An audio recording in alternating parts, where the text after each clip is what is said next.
우리 합도가 들어갑니다. 로마서 1장 15절에서 17절입니다. 구약 신약성경 239페이지 제성경 그렇습니다. 자, 같이 읽습니다. 시작. 그러므로 나는 할 수 있는 대로 로마에 있는 너희에게 복음 전하기를 원하노라. 내가 복음을 부끄러워하지 아니하노니 이 복음은 모든 믿는 자에게 구원을 주시는 하나님의 능력이 됨이라. 먼저는 유대인에게요 그리고 헬라인에게로다. 복음에는 하나님의 의가 나타나서 믿음으로 믿음에 이르게 하나니 오직 기록된 바 오직 의인은 믿음으로 말미암아 살리라 함과 같으니라. 아멘. 자, 오늘 우리 교회가 제1회 이제 학술 대회를 시작합니다. 처음이라 여러분들도 좀 어색하고 그럴지 모르겠지만 사실 설교 말고 신학의 정수를 맛보는 것은 여러분들에게도 저에게도 필요한 것입니다. 그래서 오늘 제목은 종교개혁과 칼빈의 신학에 대한 연구입니다. 사실 종교개혁 하나만 얘기를 해도 한 학기 두 학기를 해야 되는 부분이에요. 그렇기 때문에 우리 목사님께 너무 큰 짐을 줘가지고 미안하지만 제가 욕심이 있어가지고 두 개를 다 드려야 되겠다고 얘기해가지고, 그것도 칼빈의 신학도 이게 또 만만치 않아요. 근데 우리 목사님께서 그래도 공부를 많이 하신 분이고 또 신학교에서 지지난달까지인가 광신대학교 있어요. 광주 신학대학인데 거기에서 강의를 하셨어요. 몇 년 동안, 꽤 오랫동안 매주 가가지고 강의를 하시고, 특별히 전공은 교회사를 하셨습니다. 교회사를 하셨고 또 이렇게 얘기해 보면 신학의 깊이가 있어서 제가 항상 배우는 그런 스승 같은 목사님이고, 개별적으로는 친해서 형님 동생하고 살기도 해요. 하지만 오늘은 스승으로 모셨습니다. 그러니까 여러분들도 잘 들으시고 아마도 여러분들이 들을 수 있도록 얘기할 것 같습니다. 목사님 나오세요. 얼른 앞으로. 예. 가방도 예. 교수님들 항상 이렇게 가방 들고 다녀요. 목사님은 잘 안 그러는데 교수님들은 항상 그래요. 자, 우리 목사님 나오셨는데 우리가 할렐루야로 오른손 들어서 환영하도록 합니다. 할렐루야. 자, 박수 한번 해줍시다. 괜찮습니다. 강연 돌렸나요? 강연 다 나눠줬나요? 예.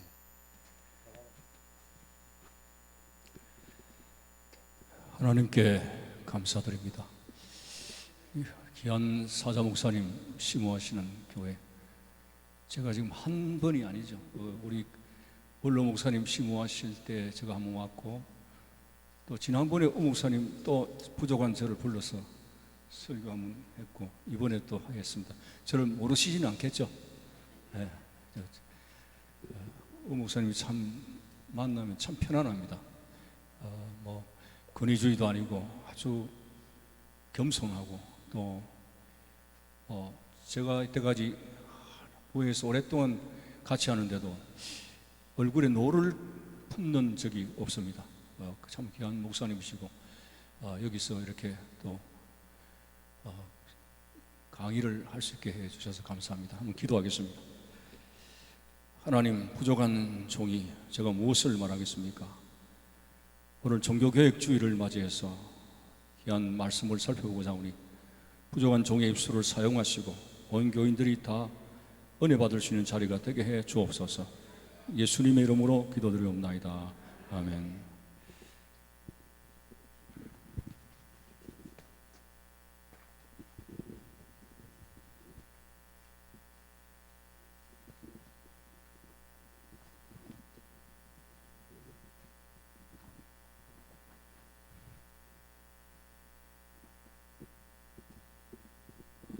사실 이게 분량이 엄청나게 큽니다. 한 6개월간 해야 될 분량인데 어쨌든 줄여서, 그리고 또 설교하면은 참 쉽지 않습니까? 근데 지금 역사를 이야기한단 말이죠. 제가 강의 절반도 못 가서 다 주무시지 않겠나 그런 생각을 하는데 되도록이면 좀 쉽게 하고요. 그리고 종교개혁주의를 맞이해 가지고 이 교회의 역사의 흐름을 통해 가지고 이 신앙을 밝힐 수 있는 부분도 대단히 중요하거든요. 왜냐하면은 영국의 역사학자 토인비가 예수 그리스도의 부활의 사건은 가장 진실된 역사적인 사건이다. 역사라고 하는 말은 있었던 팩트, 있었던 사실을 말하는 거거든요. 그래서 예수 그리스도의 부활은 거짓이 아니고 꾸며낸 것이 아니고 역사적으로 한 시점에 있었던 명확한 사실이라고 그렇게 토인비가 이야기했어요. 그래서 오늘 역사 속 왜 성경은 이런 그 자료에 대해서 거두절미했습니다. 진리의 핵심만 이렇게 했기 때문에 역사의 자료를 찾아가지고 오늘 기독교의 발자취 종교개혁이라고 하게 됐을 때 지금 나옵니다마는 참 로마로 복음이 증거된 가장 핵심적인 공로자는 사도 바울입니다. 그가 환상을 본 거 성경에 나오죠. 마케도니아인이 이쪽으로 오라고. 그것만 아니면 그때 바울은 아시아 쪽으로 소아시아로 넘어가서 복음을 전하려고 했습니다. 마케도니아 쪽으로 하나님의 성령의 부르심인 줄 알고 발걸음을 돌렸죠. 자, 그 당시 마케도니아는 그리스 땅을 우리 한번 생각. 그리스, 지금 그리스 땅을 우리나라처럼 남과 북으로 갈라졌어요. 그래서 북쪽이 마케도니아고 남쪽이 아가야입니다. 자, 그래가지고 로마의 지배를 받았어요. 그리스가 좀 지겹죠. 좀 공부하신다 생각하고 북쪽의 마케도니아고 남쪽은 아가야입니다. 그래서 남북으로 갈라졌습니다. 근데 북쪽의 마케도니아의 수도가 어디냐 하면은 바로 데살로니가입니다. 성경에 나오는 데살로니가가 마케도니아의 수도입니다. 그 다음에 남쪽 아가야의 수도가 바로 고린도입니다.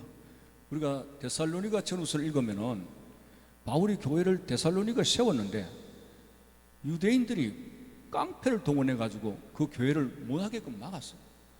그래 가지고 핏덩어리 같은 전도한 자기 자식을 두고 고린도로 피신을 옵니다. 거기서 이제 데살로니가 전서를 보내면서 얘들아 너희들 신앙 잘 지키고 있느냐 이렇게 쓴 편지가 바로 데살로니가입니다. 자, 이렇게 이 마케도니아는 넓게 의미하면 유럽 지역입니다. 유럽 지역. 그래서 거기서 최초로 루디아를 만나가지고 빌립보 교회를 세웠죠. 그래서 빌립보 교회는 바울이 전도하는데 굉장히 큰 재정적인 후원을 많이 하고 감옥에 갇혔을 때 굉장히 위로를 많이 하는 그런 교회입니다.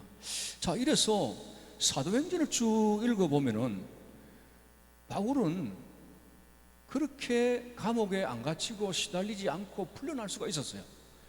그 로마의 그런 그 사람들이 이제 중진의 사람들이 당신 풀어주겠다. 그냥 자기들은 생각할 때 자기들 종교의 사사로운 걸 가지고 정치적인 문제가 아니거든요. 그래서 너 당신 풀려줄 수 있다 이렇게 하는데 바울이 거절했어. 나는 가이사 앞에 서게 돼. 가이사는 로마의 황제거든요. 로마의 황제 앞에 왜 바울이 서겠다고 말합니까? 나는 로마로 가서 복음을 전하겠다. 로마로 가서. 이게 그의 환상이고 평생의 꿈이고 비전이었습니다. 나는 로마로 가서 복음을 전하겠다. 자, 그래서 결국은 그 꿈이 하나님의 섭리하심으로 이루어졌는데 보십시오. 바울이 어떻게 해서 그 당시 로마는 세계로 통하는 큰 제국의 나라입니다. 거기에다가 그 배에다가 로마라고 하는 배에다가 복음 성경만 얹으면은 그 복음 세계로 가게 되게끔 돼 있어요. 그래서 하나님은 로마를 찍었습니다. 로마를 바울을 통해서 로마로 복음을 증거하도록 했대요. 왜냐하면 그 당시 로마는 세계로 통하는 길이기 때문에 거기다가 로마라고 하는 배에다가 복음만 딱 얹게 되면 세계로 다 확산되는 그 결과가 나타났거든요. 그래서 지금 뭐 바울의 생애에 대해서 다 이야기할 수 없고요.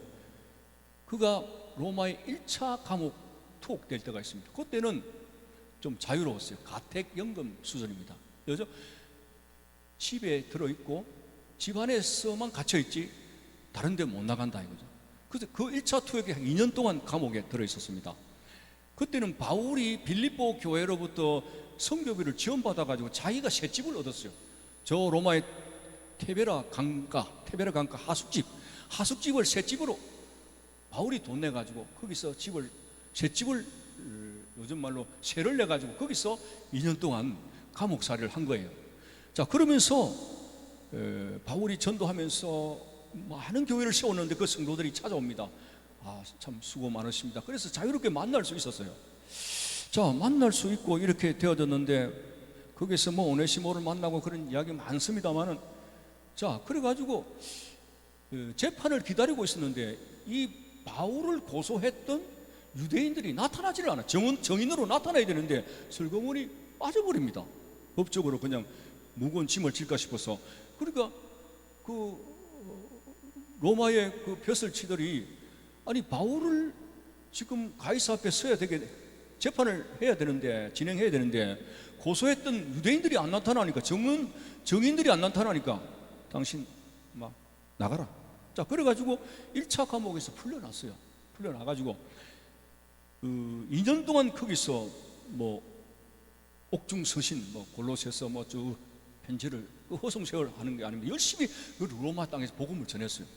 자, 그리고 나서 이제 그는 자기가 1차, 2차, 3차 전도 여행 때 그 복음을 전했던 장소로 소아시아 쪽으로 가서 자기가 세운 교회를 돌아보고 있었습니다. 그때에 로마에 어떤 일이 있었냐면 놀라운 일이 생겼습니다. 로마에 대화재가 69년 AD 주후 69년 7월 14일 대화재가 발생했어요. 그때 그 화재를 갖다가 우리는 역사적으로 네로가 그 불을 질렀다 이래 하는데 역사적인 근거가 없습니다. 네로가 기독교를 박해했던 인물이거든요. 황제. 그 어머니 아그리피나도 대단한 사람입니다만은 어머니 아그리피나가 남편이 누군지 압니까? 그 당시에 로마의 황제 글라우디우스입니다. 근데 아그리피나하고 글라우디우스하고 서로 숙부 간의 관계입니다. 어쨌든 출세하기 위해서 숙부를 그냥 달달 녹여버려가지고, 그래가지고 네로 황제를 20살의 왕에 앉혀버리는 거예요. 자, 그거까지는 너무 복잡하니까. 자, 어쨌든 그 대화재가 일어났습니다. 화재가 일어나가지고 로마시를 거의 불태웁니다. 엄청나게. 근데 네로가 일부러 불 지른 게 아니고 그 당시에 날씨가 굉장히 더워가지고 뜨거운 열기에 의해 가지고 자연 발화가 돼가지고 로마시가 전부 불태운 겁니다. 그래서 네로가 불을 질렀다는 그 근거는 잘못된 해석입니다. 그래서 그런 중에 로마 시민들이 집을 잊고 완전 집에 다 들어갔죠. 그럴 때 이 네로는 이 웬 떡이냐 하면서 엉뚱한 생각을 하는 거예요. 무슨 엉뚱한 생각을 하느냐 하면은, 안 그래도 큰 궁궐을 짓고 싶은데 이 땅을 살려면 돈이 많이 들어가. 그래가지고 지금 그 타 들어간 땅 아니 있습니까? 그걸 갖다가 헐값이 막 사들이는 거라. 그러니까 시민들이 이상하게 생각하죠. 왜 사들이는 거야? 그러면서 이 화재가 혹시 황제가 일으킨 거 아니냐? 궁궐을 짓기 위해서. 그래가지고 불을 나게 해가지고 전부 시민들이 땅을 헐값으로 사들이는 이런 일을 하고 있으니까, 그래서 이번에 로마의 대화재는 네로가 한 짓이다 이렇게까지 갔습니다. 근데 놀란 거죠. 큰일 났다. 내가 이대로 있다가는 큰일 나겠다. 그래가지고 국리를 한 건데 요즘 신흥 종교 기독교에다가 다 뒤집어 씌우자. 자, 이렇게 발상이 된 거예요. 그래서 로마는 그 화재의 원인을 전부 기독교인들이 이렇게 불을 질렀다. 자, 이렇게 되니까 그 로마 시민들이 완전히 들고 일난 거예요. 그래서 그게 발맞춰가지고 네로는 기독교인들에게 대대적인 박해를 했습니다. 네로가 그때 그 당시 철이 없는 20대입니다. 대대적인 박해를 하는 가운데 그때 또 타이밍이 1차 감옥에서 풀려나가지고 지금 소아시아를 돌아보고 있는 중에 바울이 있단 말입니다. 그때 바울이 네로 황제의 기독교인 박해가 시작돼가지고 네로가 체포됐습니다.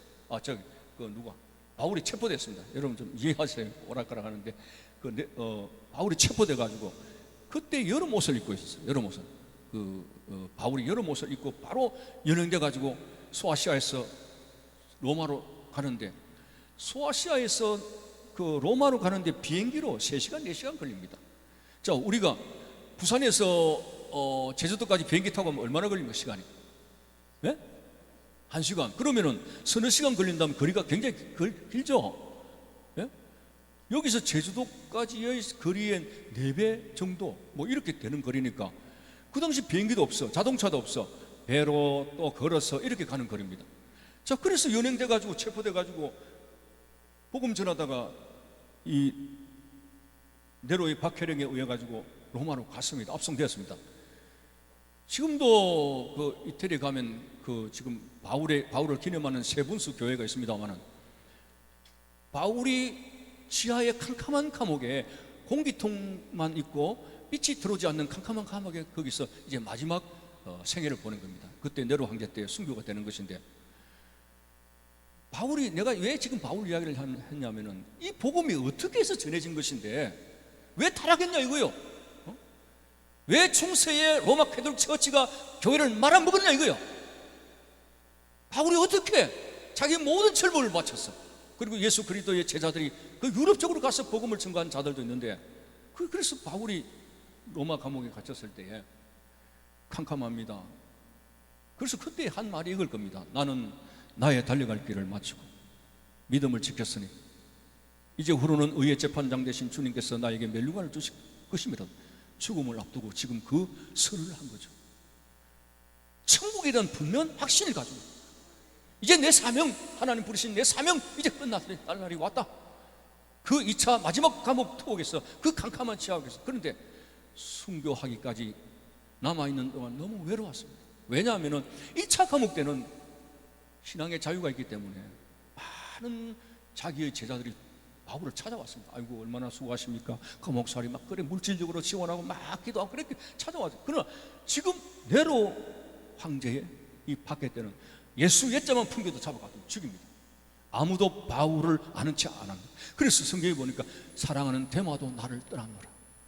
그렇게 나의 1차 감옥살이 때 그렇게 주의 종이라고 보필하던 데마가 2차 감옥 때는 자기가 아는 체 하다가는 죽는 거니까, 그래서 데마는 고향으로 가서 자기 생업으로 전락하고 예수의 신앙까지도 저버렸습니다.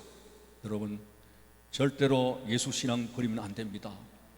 어떤 경우에도, 오늘 우리 교회에서 설교를 했습니다만, 어떤 힘들고 어려운 가운데서도 주님과 떨어져 나가면 인생 끝입니다. 우리의 모든 삶의 본질은 그리스도와 연합되는 이것의 신앙의 모든 본질이 있는 겁니다. 힘들고 어떤 어려움이 있어도 주님께 붙어 있자. 그 데마는 고향을 떠나고 바울을, 주의 종을 버리고 갔습니다. 뭐 데마뿐만 아니라 그의 바울을 섬기던 모든 종들이 다 떠났어요. 자, 그렇게 되어졌을 때에 바울이 너무 외로운 거예요. 너무 외로운 거예요.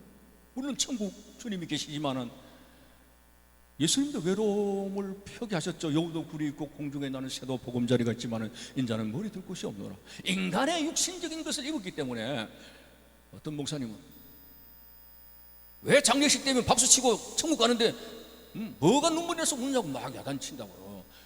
천국 가는데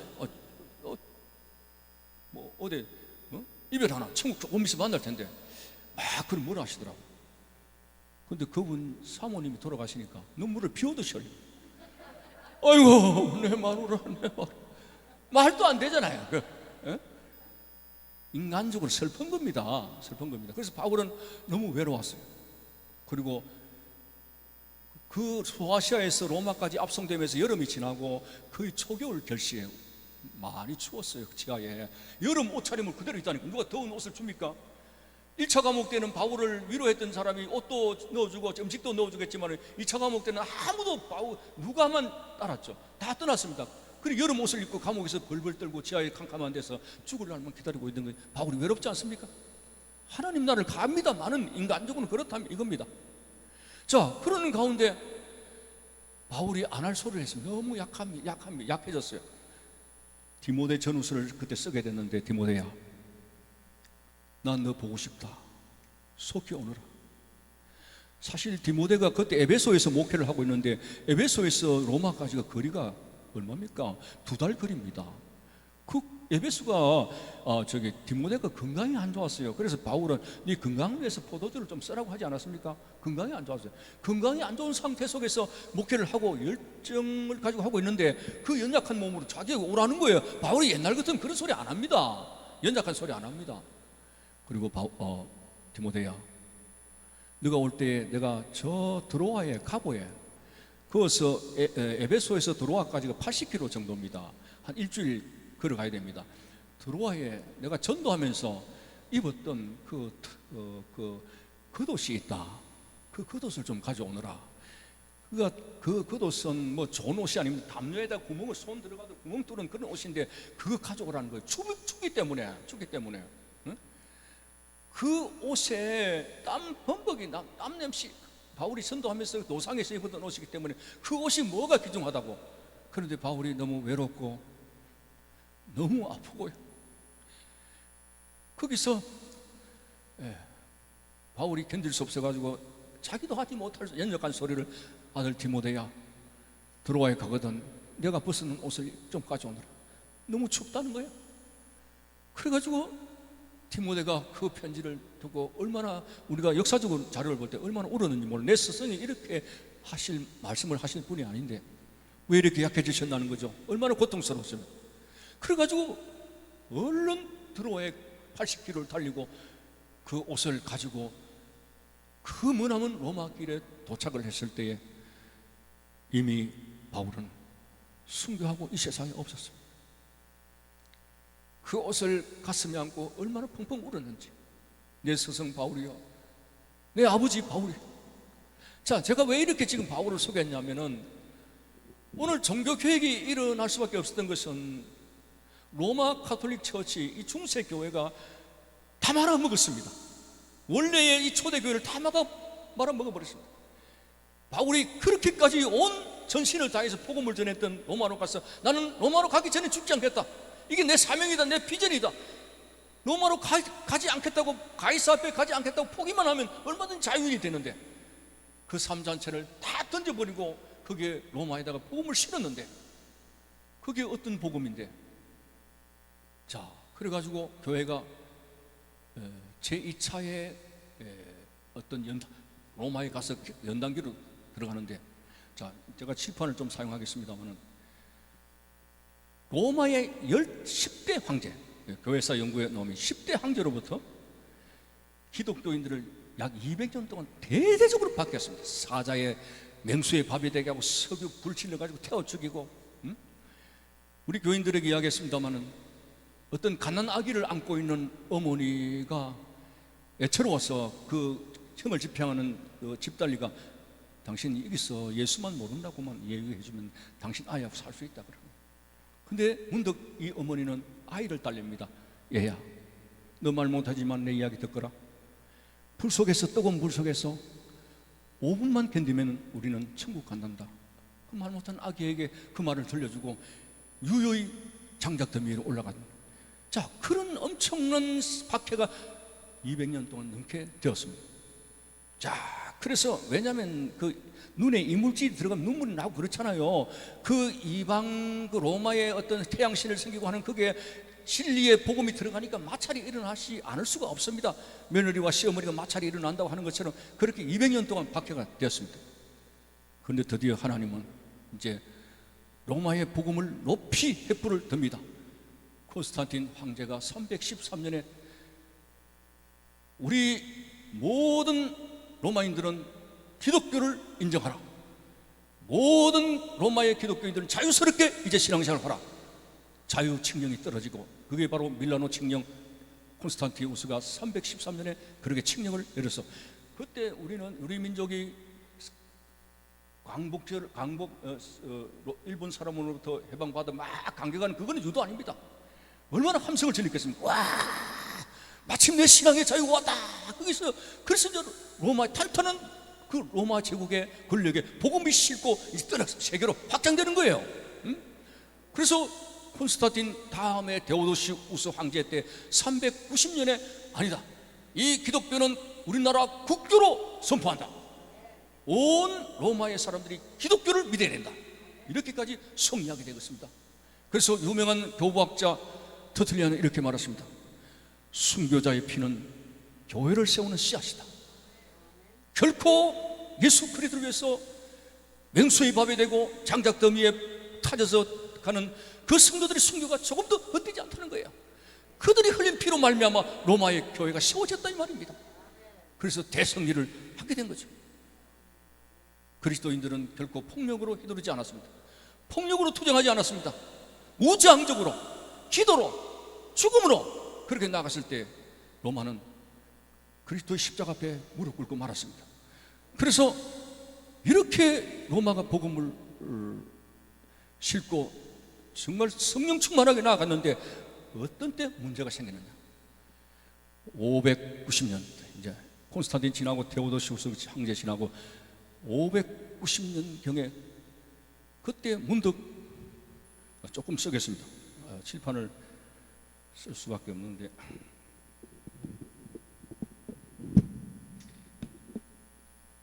그 페이퍼에 나와 있죠. 페이퍼를 보시면 1페이지 보면은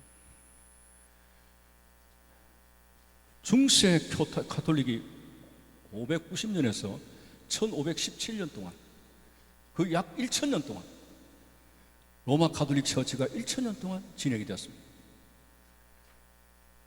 그때 우리는 교회 사가들은 이렇게 말합니다. 이때는 종교의 암흑기다. 기독교의 암흑기다. 철저하게 기독교의 십자가를 달고 있지만은 기독교를 벗어난 교회가 바로 로마 가톨릭 처치. 물론 오늘날의 천주교 형태입니다만은 그러나 천주교를 비난하고 싶은 마음은 없습니다. 같은 형제로 봐주세요. 그렇게 봐주시는데 어쨌든 1000년 동안 흑암의 길을 바울이 전한 복음을 왜곡시키면서 그렇게 나왔습니다. 그래서 그것의 첫째가 뭐냐? 교황제도입니다. 교황. 자, 이 로만 카톨릭에서 교황이라고 하는 근거를 어디서 갖고 왔느냐? 베드로가 이렇게 말했죠. 예수님이 먼저 말씀하시기를 사람들이 나를 누구라고 하느냐? 아이고 뭐 세례 요한이 죽었다가 살아나고 뭐 이런 이야기 나왔죠. 그건 알고 있죠. 예. 그때 베드로가 정답을 했어요. 주는 그리스도시요 살아계신 하나님의 아들입니다. 바요나 시모나 네가 복이 있도다. 이를 알게 하시는 내 아버지시라 했죠. 자, 이때에 요 문맥을 가지고 이 교회에서 끄집어냅니다. 교황은 이 반석 위에 내 교회를 세운다고 하는 말씀이었어요. 이 반석이에요. 그래서 그 반석이 뭐냐? 베드로의 이름이 반석입니다. 반석. 베드로의 이름, 이 반석 베드로 위에 바로 내 교회를 세운다. 그래서 베드로가 일대 교황이고 나머지 지금 로마 가톨릭 처치가 교황으로 내려옵니다. 과연 이것이 성경적인 사실이냐? 이것이 과연 성경적인 사실이냐? 하나님께서 베드로의 위에 교회를 세우느냐? 한번 그걸 따져보겠습니다. 오늘 이거에 살펴보지 않을 수가 없습니다. 이거 또 고쳐야 되거든요. 자, 이 베드로도 반석입니다. 베드로 이름이 반석입니다. 주는 그리스도시요 살아계신 하나님의 아들입니다. 이 신앙 고백도 반석입니다. 우리가 이런 우리말로도 같은 말이지만 뜻이 다른 게 있어요. 배라고 했을 때 타는 배가 있고 또 뭐뭐 배가 있죠. 먹는 배가 있고 또 예? 배가 있고 또 무슨 배가 있습니까? 예? 예? 이 배, 이 배자는 안에 배자네 그거는 그죠? 저 토지가 어쨌든 발음이 맞고 또 한 배, 두 배 할 적에 트와이스 이 두 배 할 때 배가 있는데 그것도 내가 이렇게 말했습니다. 야, 내가 배를 맛있게 먹었다면 어느 배입니까? 내가 배 위에 탔다 하면 어떤 배입니까? 자, 이렇게 배가 같은 동의어지만은 그 말한 사람의 동기에 대해서 뜻이 달라지는 거예요. 자, 그러면은 예수님께서 과연 베드로 반석에 말씀을 하셨느냐? 주는 그리스도시요 살아계신 하나님의 아들이라는 그 말에 교회를 세우겠다 했냐? 따져보니까 베드로의 반석은요 페트로스입니다. 페트로스. 신앙 고백 위에 세운 반석은 페트라입니다. 원어로 따지면 그렇습니다. 그래서 페트로스는 뭐냐 하면은 자그마한 돌멩이에 불과합니다. 베드로의 이름의 뜻은 자그마한 돌멩이입니다. 근데 주는 그리스도시요 하는 이 고백은요, 큰 바위를 말합니다. 큰 바위의 반석을 말합니다. 그래서 바위하고 조그만 돌하고 엄청 다르죠. 그러니까 예수님은 베드로라고 하는 사람 위에 교회를 세우겠다 하지 않았고, 바로 신앙 고백, 큰 바위 위에 교회를 세우겠다 했으니까, 이 캐톨릭에서 주장하는 것이 맞습니까? 틀립니까? 맞아요. 확실한 거죠. 이런 엉터리 없는 것에서 로마 캐톨릭이 부패하기 시작했습니다. 그래서 자, 오늘 교황주의. 그 다음에 두 번째는 내가 칠판을 조금 안 닫아 놓으면 또 말라져. 그 다음에는 두 번째는 면죄부입니다. 면죄부. 종이 쪼가리에다 도장 몇 개 찍어 놓고 이거 사야 연옥에 떨어진 너희 조상들이 연옥에서 천국으로 간다. 이런 거짓말, 허무맹랑한 거짓말을 했습니다. 성경에 연옥이 있습니까? 없습니까? 지옥 천국에는 없습니다. 연옥이라고 하는 교리를 만들어서 면죄부를 살면서 동전을 떠뜨리는 순간에 너희 조상들이 연옥에서 천국으로 간다고 거짓말을 했습니다. 그래서 로마의 그 대성당 재정적인 문제, 베드로 대성당을 짓는데 거기에 건축금으로 사용했고 굉장히 부를 축적했습니다. 말도 안 되는 것이죠. 자, 벌써 성경을 벗어났습니다. 여러분 보면은 그 다음에 성만찬, 세 번째는 성만찬. 성만찬을요, 여러분 성만찬 이제 하시지 않습니까? 자, 성만찬의 의미가 뭡니까? 예수 그리스도의 살과 피를 첫째는 기념하는, 쩌인 권리에 기념하는 소리, 기념설이고, 두 번째는 영적 임재설, 칼빈의 영적 임재설입니다. 그게 무슨 말이냐면은 그 떡을 먹을 때마다 주님께서 나를 위해서 십자가에 살을 찢어 주셨다는 그 사실을 믿는 거예요. 그리고 포도주를, 붉은 색깔의 그 포도주를 먹을 때에 마실 때마다 예수님께서 십자가에서 나의 죄를 사하기 위해서 피를 흘려 주셨다. 이 사실을 믿을 때에 영적으로 성령의 역사로 먹고 마시는 현상이 영적으로 일어난다. 이게 바로 칼빈의 영적 임재설입니다. 그런데 가톨릭에서는 뭐라고 그랬냐면은 화채설을 말합니다. 화채설이 뭐냐면은 얼마나 황당한지 보세요. 지금 성찬식 합니다.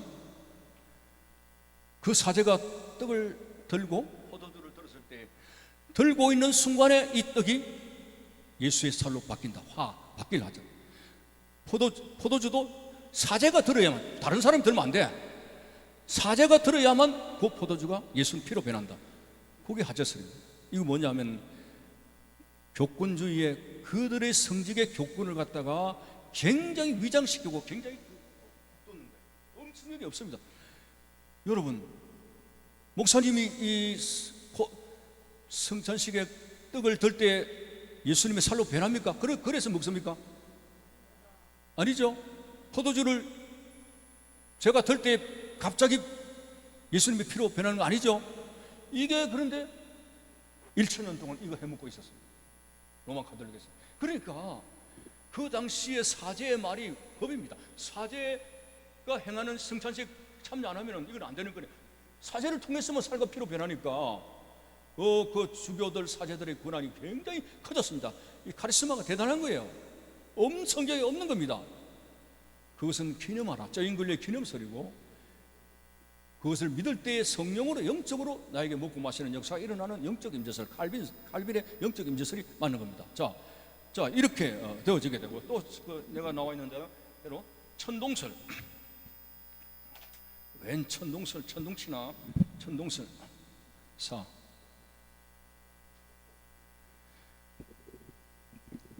천동설이 뭐냐면은 태양이 지구 주위를 돌고 있다고, 그 당시 과학이 발달 안 했기 때문에 성경적으로 뭐냐면 어디에 있냐면은 하늘은 하나님의 보좌고 땅은 하나님의 발판이다, 발등상이다. 그러니까 지구는 하나님이 임재하는 곳이기 때문에 지구는 가만히 있어야 돼. 지구는 하나님이 임재하는 거룩한 곳이기 때문에 태양이 지구를 주위를 돌아야 돼. 이게 천동설입니다. 프톨레마이오스라고 하는 천문학자가 1,000년 동안 이 천동설을 주장. 이게 교리입니다. 이게 거부하는 사람은 사형까지 갑니다. 그때에 코페르니쿠스라고 하는 그 사람이 지동설을 주장했습니다. 지동설. 드디어 조금 따분하기 시작합니다. 아이고, 이거 어떻게 하지? 괜찮습니까? 감사합니다. 저를 위로해 주시겠어. 지금 저 눈이 감기는 분들이 안 계시나? 내가 거의 걱정이라 지금. 여기 지동설, 코페르니쿠스라고. 말이 어렵죠. 코페르니쿠스 코가 티 나왔나? 코페르니쿠스가 코에 피를 흘렸나? 코페르니쿠스. 자, 코페르니쿠스가 보니까 이것은 지구가 태양의 주위를 돌고 있습니다. 자, 그 교리를 설을 전파했을 때에 이단위로 몰았습니다. 이거 죽을래 너? 감히 거룩한 천동설의 교리를, 하나님의 말씀의 교리를 네가 거역하고 나서 이겁니다. 그때는 교리였습니다. 천동설의 교리였습니다. 너 죽어! 뭐 이렇게 됐습니다. 근데 그 다음에 갈릴레이가 망원경을 만들어 가지고 그걸 증명해 보였습니다. 지동설이 맞다. 지구가 태양 주위를 돌고 있다. 그래서 우리는 볼 때 해가 동쪽에서 떠서 서쪽으로 친다. 그런 생각 속에서 태양이 지구를 주위를 돌고 있는 것처럼 생각합니다. 태양이 움직입니다. 태양이 동쪽에서 떠서 서쪽으로 움직인다. 태양이 지금 움직인다. 지구는 가만히 있고, 이렇게 생각되어지는데 안 그래요. 자, 우리가 버스를 타면은 버스가 달립니다. 달리면은 내가 달립니까? 밖에 건물이 달립니까? 내가 달리죠. 밖에 건물은 가만히 있죠. 근데 느끼기는 밖에 있는 집체들이 막 달리는 듯이 보이지 않습니까? 보이는 것 뿐입니다. 그렇게 작용 반작용의 법칙으로 그렇게 보이는 것 뿐입니다. 실제로는 내가 달립니다. 실제로는 지구가 달립니다. 태양은 가만히 있는 겁니다. 자, 그렇게 해서 기동설을 발표했더니 갈릴레이 너 죽는다. 갈릴레이 너 죽는다. 막 이렇게 협박을 했어요. 근데 이 천동설 말도 안 되는 잘못된 성경 교리를 가지고 1000년 동안 우라먹었습니다. 그리고 심지어는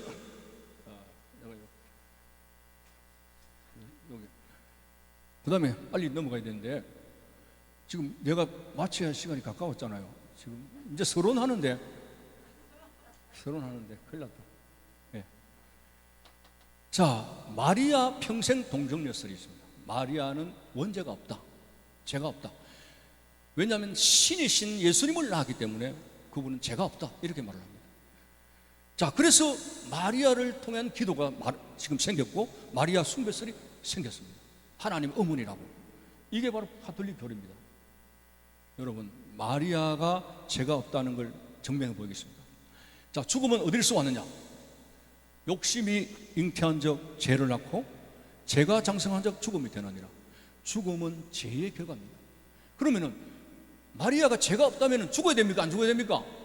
안 죽어야지. 그럼 마리아는 죽었습니까? 안 죽었습니까? 죽었습니다. 엄연하게. 그렇다면 아이고, 천주교 교인들이 있다면 목사님, 예수님도 죽었어요, 이렇게 할 거죠. 예수님이 죽었어요.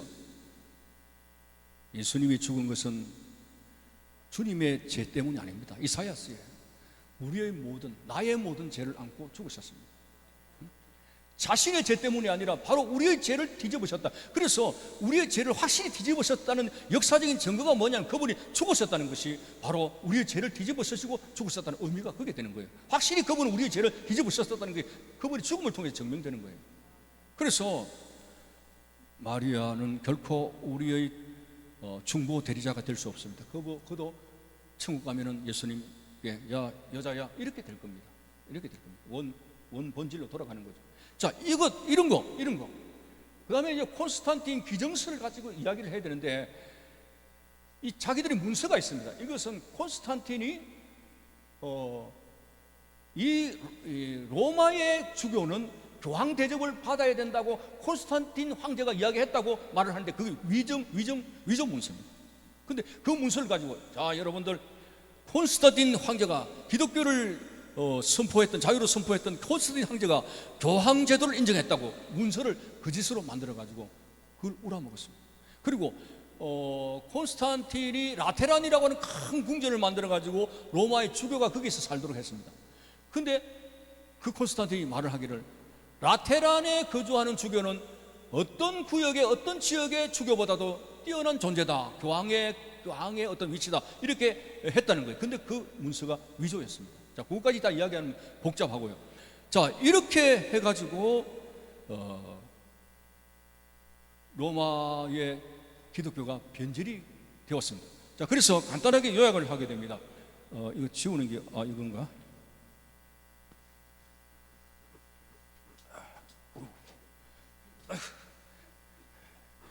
제가 넘어지더라도 이해하시겠죠? 혹시 또 이상하게 목사님 강의하다 넘어진 거 보니까 제가 좀 있는 거 아닙니까? 아니 제가 옛날에 이 강대성에 꽃이 있는데 난로를 틀었는데 이게 꽃이 전부 고개를 숙이더라고. 아이고 목사님 실력이 떨어졌네. 이렇게 보시면 안 된다는 거예요. 자, 이때까지 공부한 걸 한번 정리하면 돼요. 용어로 조금 영어를 쓰겠습니다.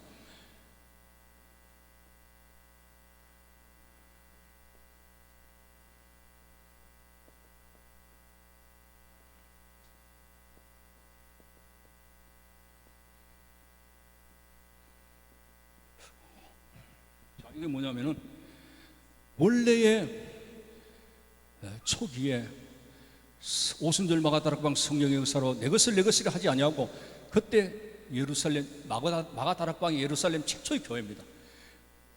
그 교회야말로 진실한 교회입니다. 내 것을 하지 않고 사유재산 계름이 없었어요. 주님 안에서 서로 주고 싶어서 막 서로 사랑하고 그리고 성령 충만했습니다. 교회 초대 교회가 교회 본질입니다. 본래 형태입니다. 그런데 바뀌었다. 형태가 바뀌었다. 그게 바로 590년 로마 카톨릭 처치.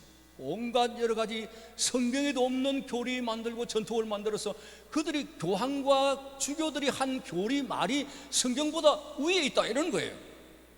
바뀌어졌습니다. 이게 1,000년 동안 예? 얼마나 긴 세월입니까? 그래서 오늘 종교개혁을 공부하는 이거 아니다. 종교개혁 이전에 위클리프 같은 사람, 저 잉글 같은 사람 이렇게 썼었는데 오늘 특별히 루트부터 이야기를 할 텐데 루트가 성 베드로 성당을 무릎 꿇고 올라가면서 왜냐하면 죄인들은 무릎 꿇고 올라가야 된다. 어디 뻣뻣이 있어가지고 올라가. 그래가지고 올라가는데 로마서 오늘 읽은 본문이 생각하는 의인은 오직 믿음으로 말미암아 살리라. 예수 그리스도의 피 주님께서 갈보리 언덕에서 나를 위해서 십자가에 죽으셨다는 이 의를 의지하고 살아간다는 거예요. 나는 비록 죄인이지만 주님의 십자가 때문에 나는 당당하게 의인으로 살아갈 수 있다는 게 그게 바로 종교개혁적인 믿음 바울의 마틴 루터의 복음이었습니다. 자, 그래가지고 루터가 무릎 꿇고 가다가 당당하게 서갔습니다. 저놈 왜 저래? 감히 성전을 막 이래가지고 이제 그때부터 그리고 비텐버르크 성에다가 로마 캐톨릭 교리가 뭐가 잘못됐는지 95개조 조항을 갖다가 써가지고 비텐버르크 성당에 딱 붙여놓고 대대적인 도전을 했더니 그때 교황이 우리 평온한 포도원에 여우 한 마리가 들어왔다. 저 여우를 잡아라 해가지고 난리가 났죠. 마틴 루터를 죽여라. 자, 이렇게 되어졌습니다. 자, 그래서 오늘 원래의 기독교에서 변형된 1,000년 동안 변형된 기독교가 있고 그 다음에 리폼, 다시 폼으로 돌아간다. 다시 원래의 기독교로 돌아간다. 이게 바로 종교개혁입니다. 그래서 루터, 저 잉글리, 오늘 칼빈을 이야기하는데 칼빈, 그 다음에 지금의 시대는 컨폼 시대입니다. 이거는 일치 시대. 뭐냐면 이게 문제입니다. 오늘날 더 큰 문제입니다. 로만 캐톨릭보다도 더 큰 문제가 종교는 다 같다는 거예요. 일치한다. 불교든 유교든 우리 서로 화합하자. 서로 교리 때문에 장벽을 두지 말고 우리 서로 형제처럼 잘 지내자. 그럴듯합니다. 휴머니즘 그럴듯하게 보입니다. 그러나 성경에는 그리스도와 사탄이 어찌 하나가 되겠느냐. 오늘 WCC가 바로 그겁니다. 그거는 신앙의 본질이 아닌 겁니다.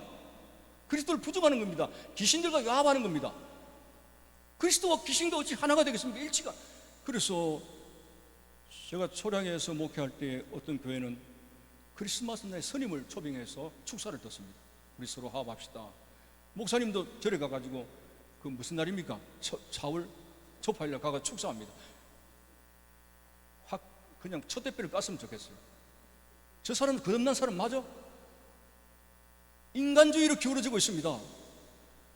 어찌 예수 그리스도 십자가의 그 능력을 갖다가 우상 종교, 귀신 종교와 하나가 되면서 그걸 일치를 말하는 겁니까? 사탄의 역사죠. 그 요즘 맥시미즘 하나가 떠오르는 것이면 칼막스의 교리가 떠도는 것이, 지금 국회 통과했는지 모르겠습니다만은 차별금지법 통과됐습니까? 안 됩니다. 그거는.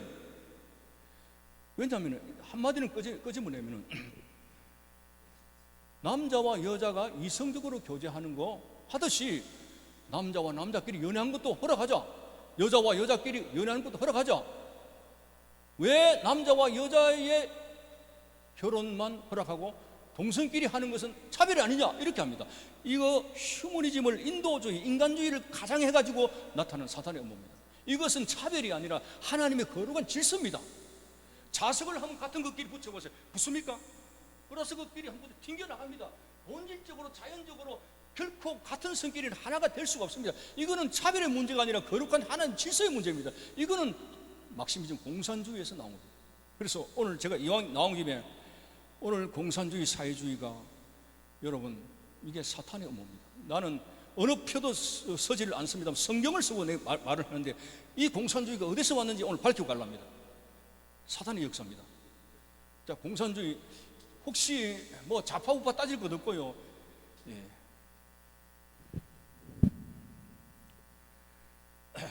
내 교재에 안 없을까? 교재 없으면 교재 없는 소리를 자꾸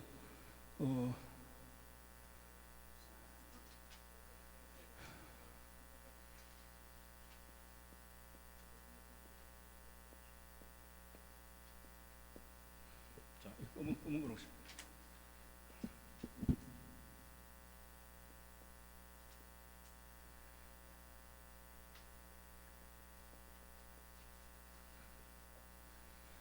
교재가 내 책에는 지금 3페이지 있는데 없습니까?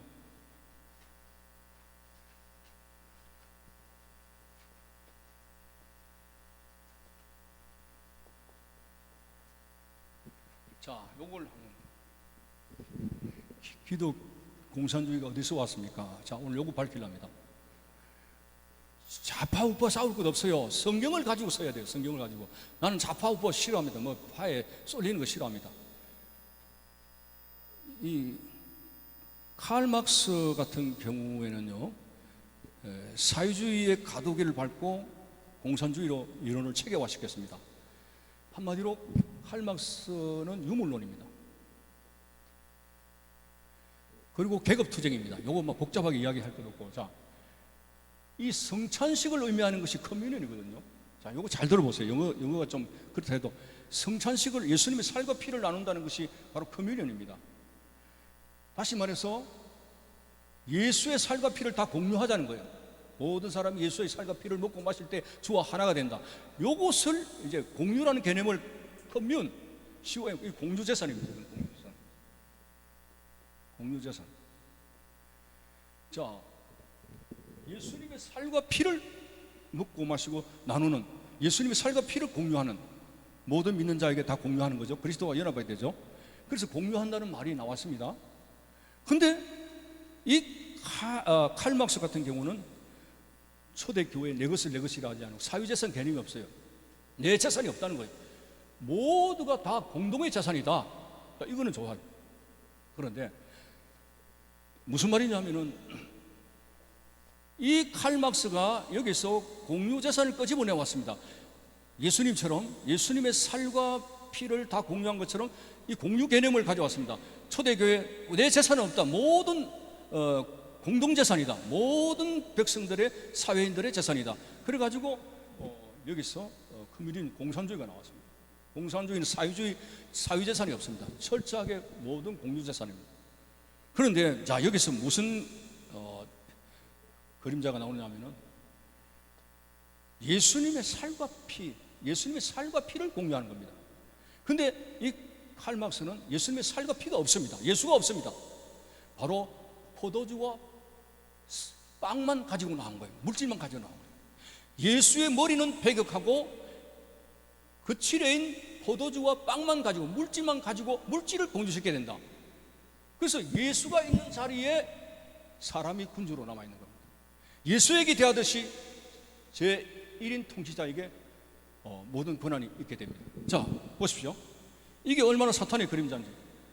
진정한 공유라고 하는 것은 우리가 죄인이기 때문에 죄 없으신 예수님의 살과 피를 먹고 마셔야 된다. 이걸 공유해야 된다는 거예요. 그런데 칼 막사는 여기에 교묘하게 예수의 살과 피는 빼버리고, 예수님의 살과 피라는 개념, 예수는 빼버리고 빵과 포도주만 가지고 나와서 유물론을 주장합니다. 모든 재산은 공유해야 된다. 그래서 자본주의의 모습, 브로주아,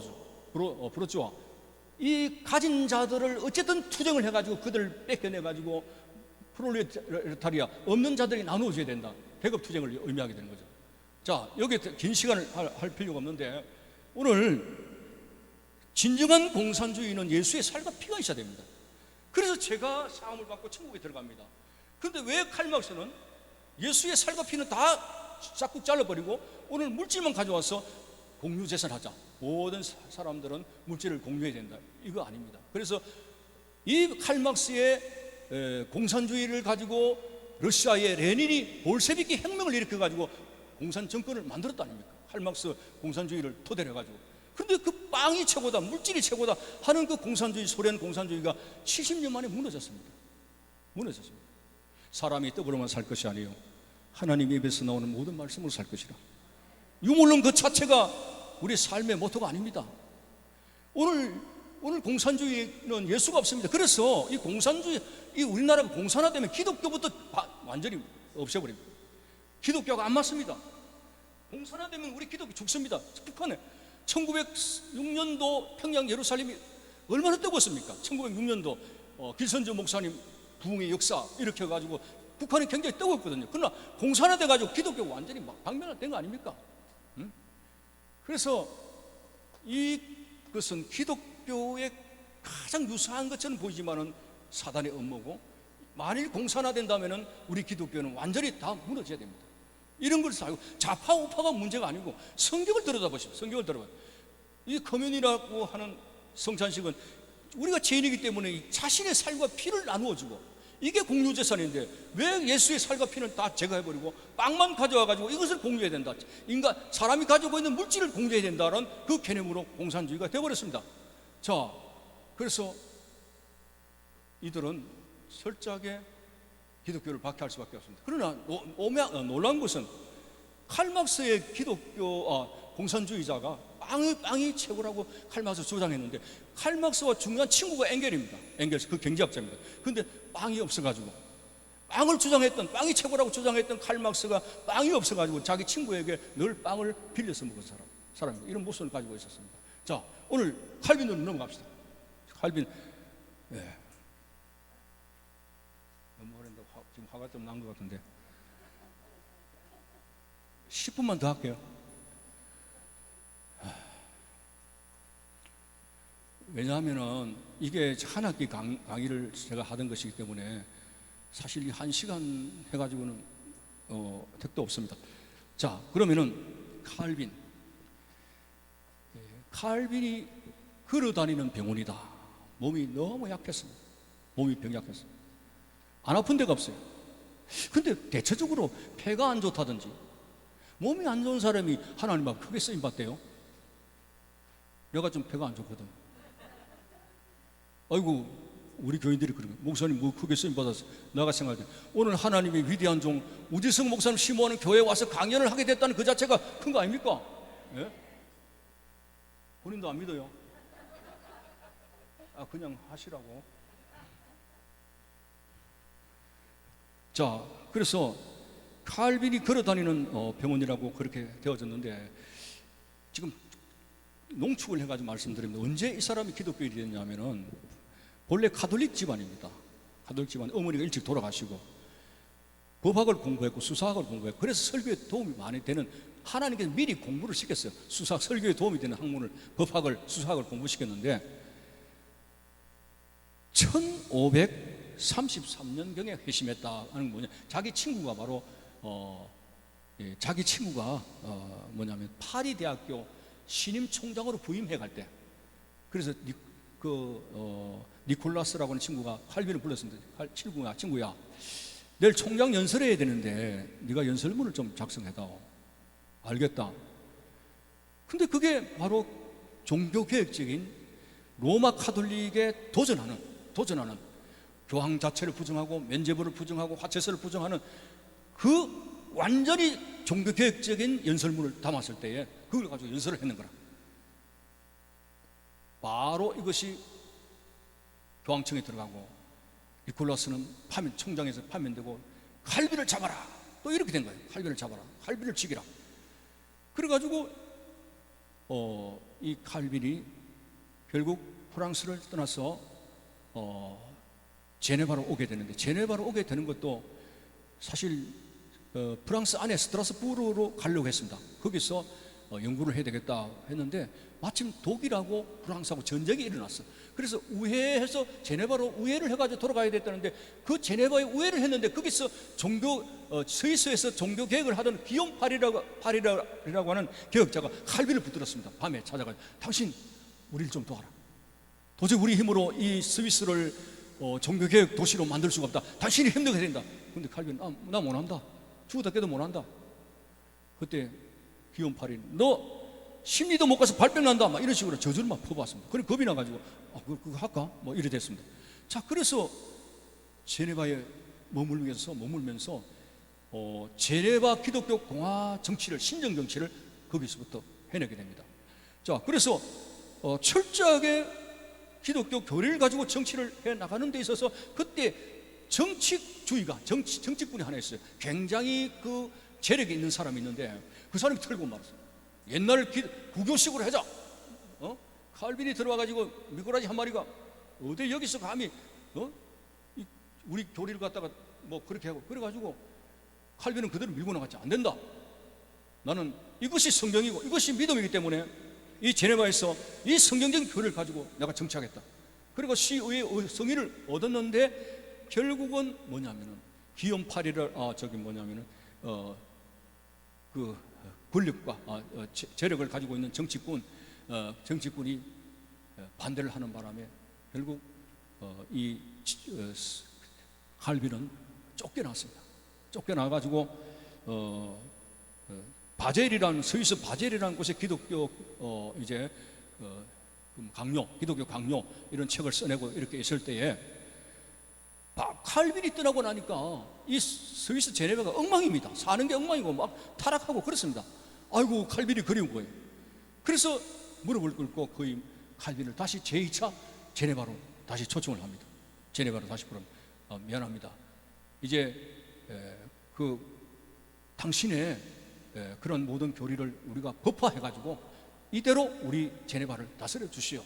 그래가지고 완전히 그때부터 골격 있는 신정 정치를 해 나가는데, 자, 여기서 제네바에서 이제 종교 개혁이 불이 칼빈주의가 불이 붙은 겁니다. 그래서 켈비니즘, 이 칼빈주의 우리가 개혁주의라고 하면은 이제 로마 카톨릭에 대해서 대항해서 나가는 무리다 이렇게 생각했는데, 이제는 칼빈주의가 굉장히 핵심을 가져가지고 이 칼빈주의가 바로 개혁주의라는 말이 되어버렸습니다. 그만큼 칼빈의 영향이 대단히 컸습니다. 그래서 오늘날 우리 장로교 교리도 칼빈주의의 영향을 가지고 있죠. 그래서 루터도 대단한 역할을 하고 그렇겠지만은 칼빈의 한 역할을 그게 나옵니다. 칼빈이 어느 정도 종교 개혁을 하게 되었는가, 그게 나오게 되는데 7페이지입니까? 예.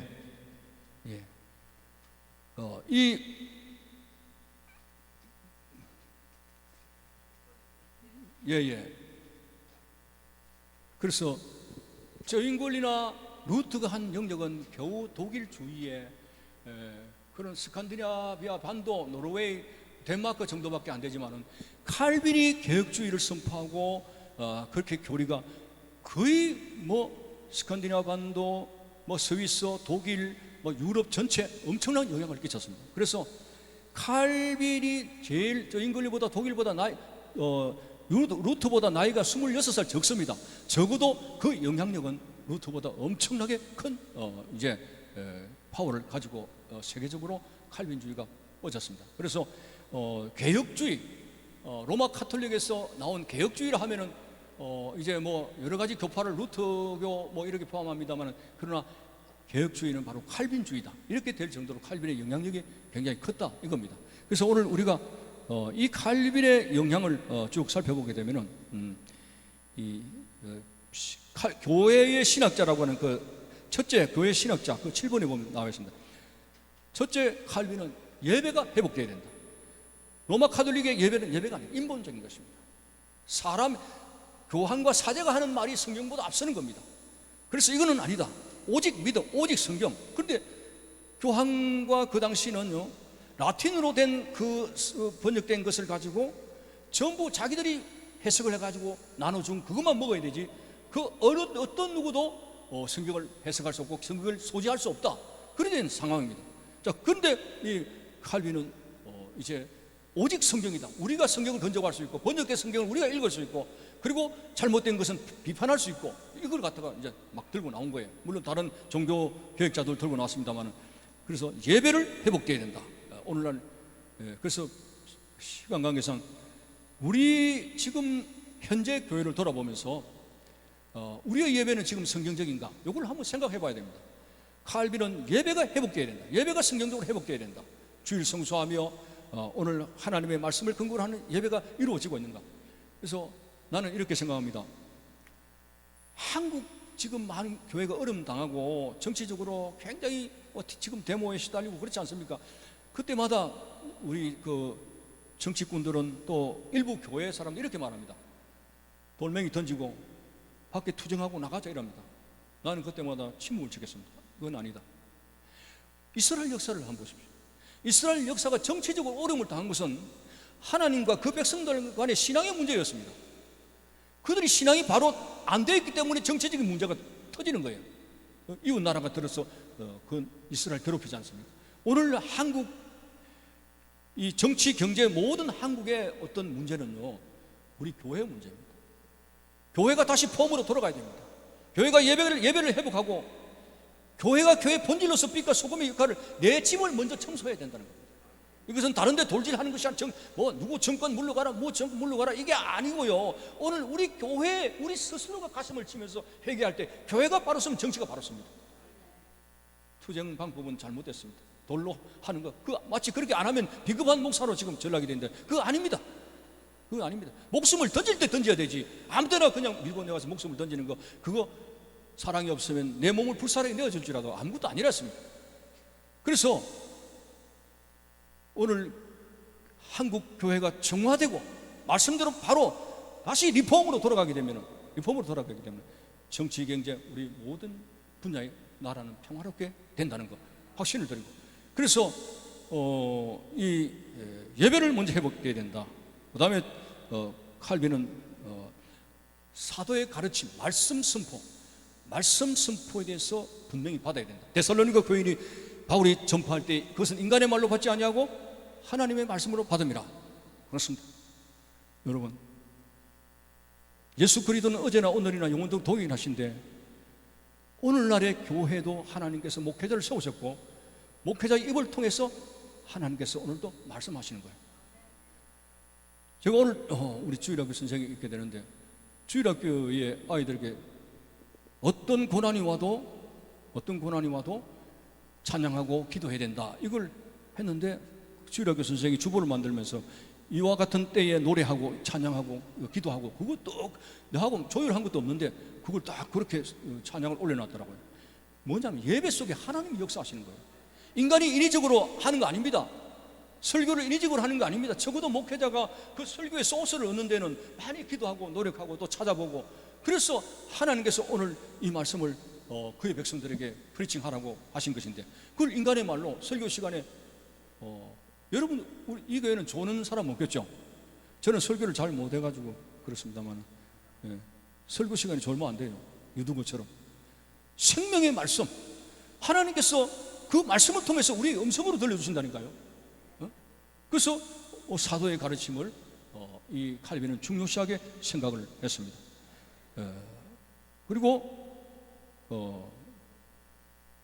예배에서 찬양을 중요시했습니다. 나는 오늘 들어올 적에 마가다락방에 온 기분이더라고. 120문도 그 뜨거운 성령의 폭발 역사가 일어나는 청년들, 아까 누구지만 또 참 찬양을 뜨겁게 잘하시대. 내 마음이 막 뜨거웠습니다. 여러분, 찬양이라고 하는 것은 감사의 완전 폭발적인 거 아닙니까? 하나님 앞에 모든 감사. 바울과 신라가 그 감옥에서 찬양하게 될 때에 옥문이 열리고 기적의 역사가 일어나고, 우리는 너무 조그만 시련 앞에서 좌절하고 낙심하고 그리고 불평원망합니다. 오늘 찬양이라고 하는 것은 하나님에 대한 끊임없는 감사의 편이기 때문에 이걸 회복하자고 칼빈이. 예배를 회복하자. 말씀 선포에 대해서 그 말씀으로 받는 이 믿음을 회복하자. 성령 그리고 찬양을 회복하고, 그 다음에 이제 그 정도의 수준이 되겠네요. 자, 그래서 이렇게 예배를 회복하고 모든 것을 회복하자는 계획주의 정신에 칼빈이 들고 나왔고, 이제 마지막 9번, 10번 다 됐네요. 9번, 10번, 11번에 칼빈의 그 종교 개혁은 교회만 뒤바꾸자 하는 거 아닙니다. 로마 가톨릭 타락한 교회를 이제 바꾸자 하는 그것만이 아닙니다. 칼빈의 영향력은 직업에 대한 소명설이 있기 때문에 사회적으로도 그의 교리가 어떤 직업이라도 거기서는 뭐 차별이 있고 기하고 그런 것이 아니라 하나님이 주신 소명이기 때문에 누구든지 거기에 대해 작은 벌이라도 열심을 다하게 될 때 그것이 바로 직업이다. 자, 이것이 사회적으로 큰 영향을 끼쳤습니다. 다른 종교 개혁자들은 어떤 교회 내부의 어떤 역사를 일으켰다면, 이 칼빈은 바로 사회 전반에 그의 어떤 종교 개혁의 신념이 이제 확장되었다, 이렇게 볼 수가 있습니다. 자, 그래서 칼빈에 넘어서기 위해서 이제 정리를 좀 해야 되겠는데, 칼빈에 대해서 진정 칼빈주의를 담으려면은 칼빈 그 사람을 닮아서는 안 돼. 칼빈을 통해서 역사하셨던 하나님의 뜻을 밟아 올라가야 돼. 그게 바로 오늘 칼빈을 넘어서자. 우리는 칼빈에 머무르는 것이 아닙니다. 칼빈을 통해서 역사하셨던 하나님의 뜻이 무엇인가? 그것을 들여다보게 되면 오늘날 우리 교회가 어디에 위치해야 될 것인가? 그래서 오늘날 한국 교회도, 오늘 세계적으로도 종교 개혁이 다시 한번 일어나야 된다는 그런 이구동성으로 말을 합니다. 요즘 너무나 교회가 잠들었습니다. 너무나 인위적인 것이 많습니다. 오늘 그런 것 앞에 성경으로 돌아가자. 말씀으로 돌아가자. 성령 충만으로 돌아가자. 오늘 우리의 찬양으로 돌아가자. 말씀 그 자체를 하나님 말씀으로 받자. 이거 예배가 회복되어지는 될 때 교회가 교회다워질 수가 있습니다만, 오늘도 무엇인가 좀 벗어날 수 있는 그런 부분들이 보여지게 됩니다. 마지막으로 칼빈의 5대 교리는 이거는 칼빈의 5대 교리는 여러분들 너무 많이 들으셨죠?